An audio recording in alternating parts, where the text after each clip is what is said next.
একটানা ঘরে থাকতে থাকতে একটা ঘর হয়ে গেলাম।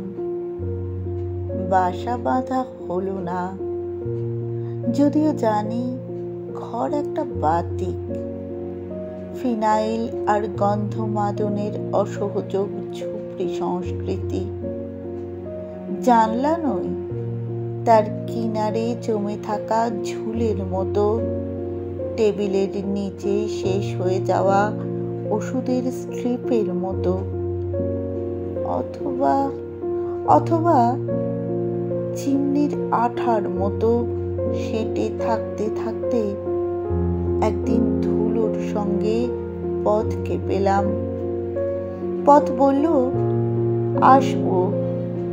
পথ বলল, ঘরে থেকো, আমি আসবই।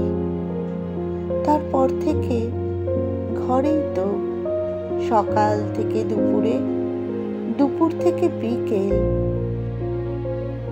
শেষে রাতে সুপার নেটে জানলাকে ঢেকে দিতে দিতে দেখেছি সব পথই বাসায় ফিরে যাচ্ছে।